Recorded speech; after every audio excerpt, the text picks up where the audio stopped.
to admit there's a different level of behavior, no? Same don't have the courage to leave it in school. Oo nga. Mag-cheat ba naman yung husband mo eh? Sino di makikipag-break doon?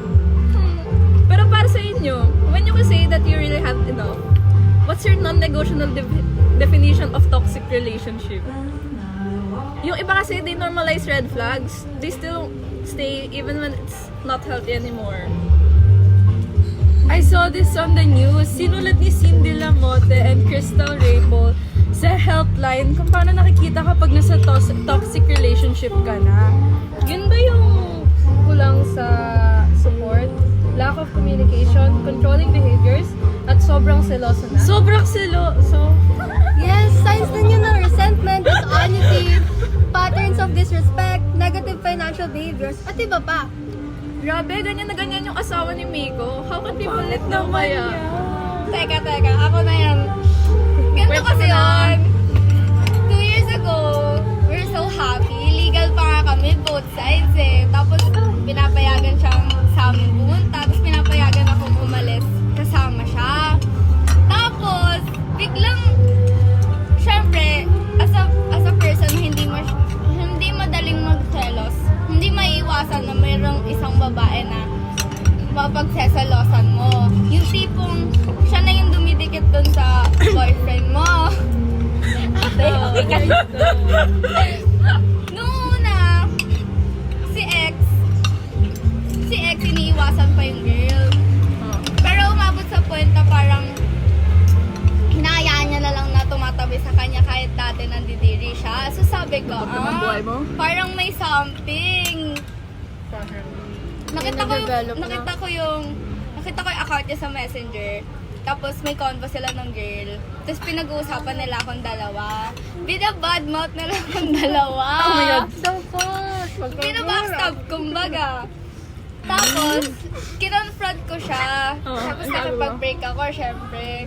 Tapos, tanga-tanga, nakipag-balikan. Si ate ko. Tapos, comes Valentine. Syempre, pag Valentine's, pag couples, hindi maiwasan na magbibigay talaga ng gift sa isa't isa.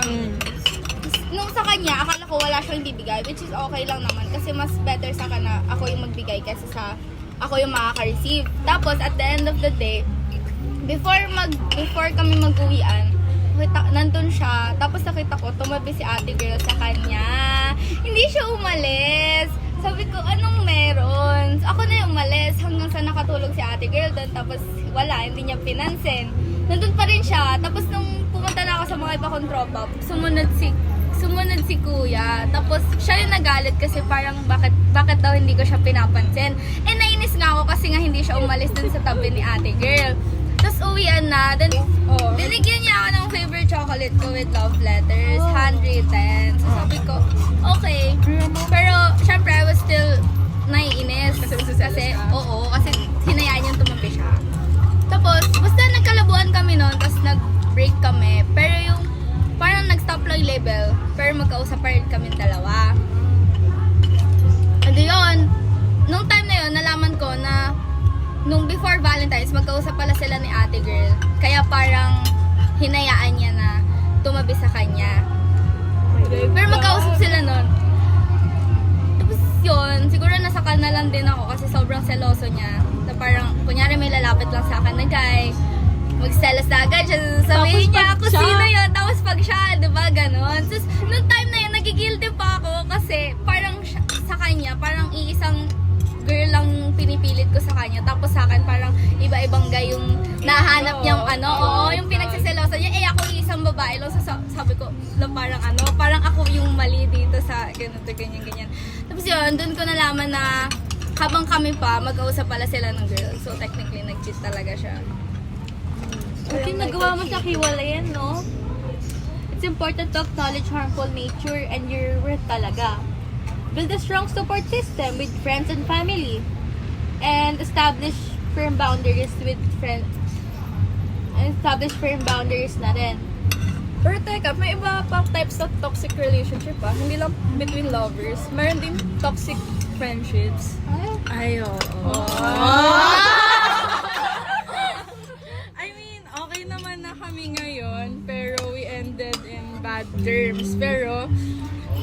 syempre, tumatagal na, so naayos na din namin.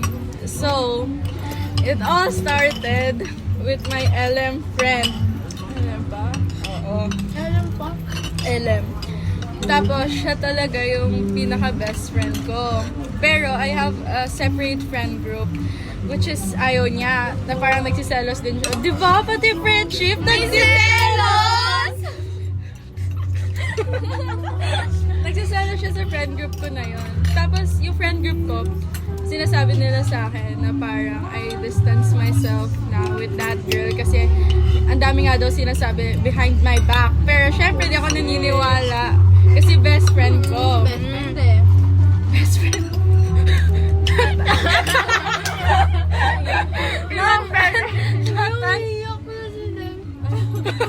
Not until grade 9. Nag-login siya sa messenger ko. So, nakita ko lahat ng chats niya. Tops din. May nag-notif sa akin na pinag-uusapan nila ako. So accidentally na-open ko yun since na-curious ako. Then doon ko na-prove na binabackstab nga ako na ilang years na din. Years! Parang since grade 8. Since grade 8! Bakit grade 8? Tapos, ginawa ko, in-ignore ko kasi sayang naman. Tapos, in the end, pinagmukha niya akong victim. Kaya, yun, nag-end na kami. Sabi sa Thailand.